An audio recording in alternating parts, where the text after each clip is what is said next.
Welcome guys! The new assault rifle on Sanhok, the QBZ95, is widely known to be extremely good and many prefer it over the M416 when they need to fight in the jungle.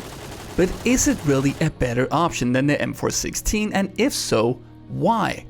To find out, I will conduct a series of tests comparing the two weapons and hopefully answer the question, why is the QBZ so good? The first thing you need to know is that the scopes and sights of the QBZ are placed high in relation to the barrel, much higher compared to the M416. And since the bullet exits the barrel and not the scope, you are more likely to hit edges of objects with the QBZ. On very close range, this translates into less accuracy compared to the M416.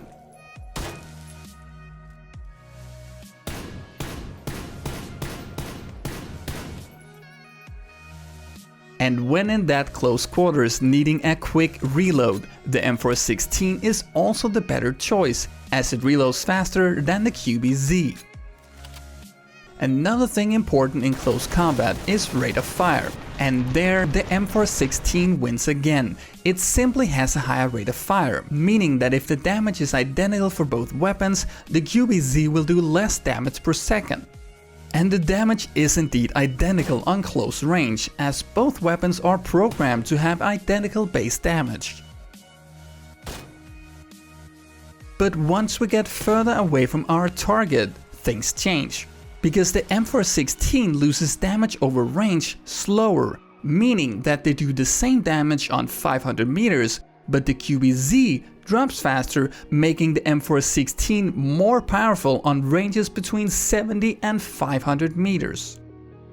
So far the M416 is definitely ahead, but what about handling? I'll perform a recoil spray analysis comparing both weapons, and this time I'll even double the sample size by firing 10 full sprays with each weapon opposed to the regular 5 that I normally do.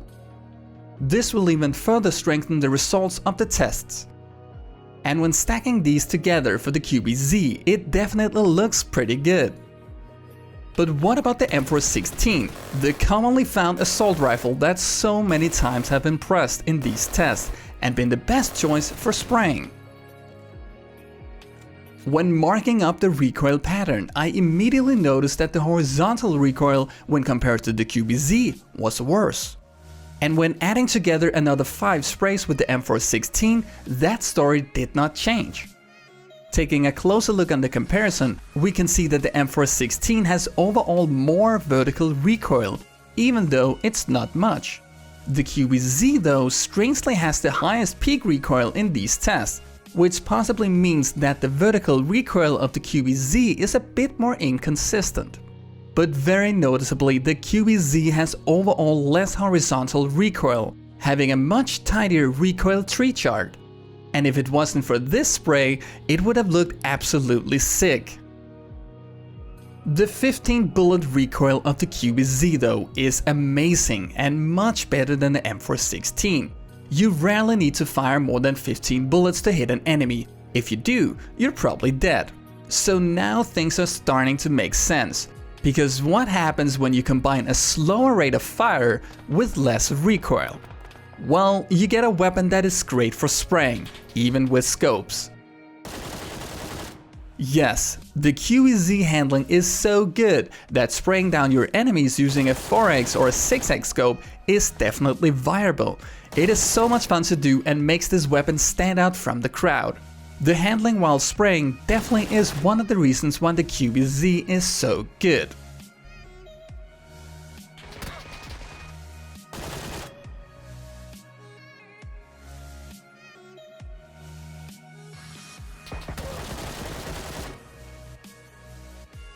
So let's look further into handling, and let's perform a single tap or single fire recoil test for both weapons.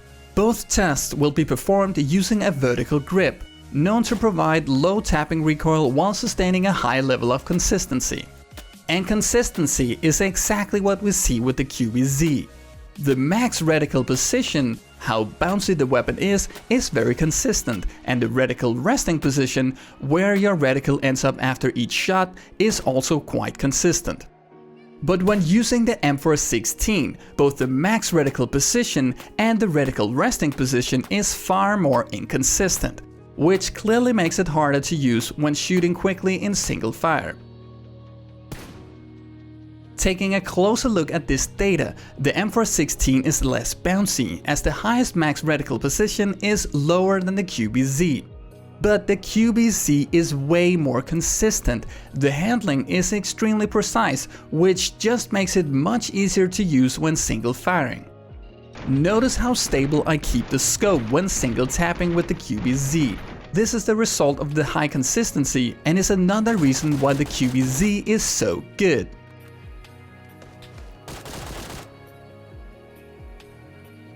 I also tested the bullet velocity of both weapons, and on a distance of 100 meters it's identical. But after that it seems like the QBZ better sustains its bullet velocity by somehow perhaps having less bullet drag. This is a bit odd, and I did review my tests several times, and I did them with a 240 FPS slow motion camera for the most accurate results. I calculated the bullet velocity by measuring the time it takes the bullet to leave the barrel and hit the target on various distances. When you have time and distance, you have velocity. So if the QBZ has more bullet velocity on range, then it should also have less bullet drop. Testing a 500 meter shot with a 6x scope using both weapons, I noticed that the QBZ did indeed have less bullet drop, as you need to aim lower to hit your target.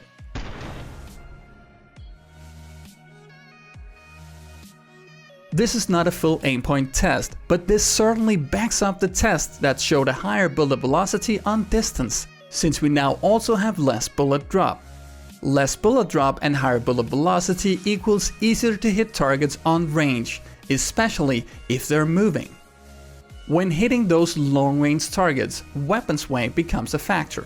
The QBZ has a bit more weapon sway than the M416, but the difference is not big.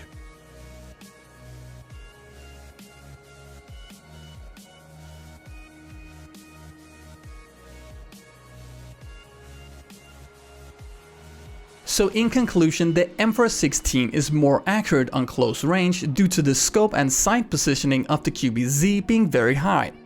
The M416 will do more damage per second and have less weapon sway. It will do more damage between 70 to 500 meters and it will reload faster. But this is why the QBZ is so good. Handling. A slower rate of fire combined with extremely low horizontal recoil makes it fantastic to spray with. Single fire recoil behavior is super consistent and easy to manage. A lower bullet drop and higher bullet velocity on range makes that single fire hit even easier. So you see, the QBZ is just that much easier to use and less random than the M416. Now that's all I had for you guys in this video. I hope you liked it, and if you did, subscribe to the channel to stay updated on future videos. You can also support me on patreon.com, something that financially helps me to keep doing videos like these. And I'll see you guys next time.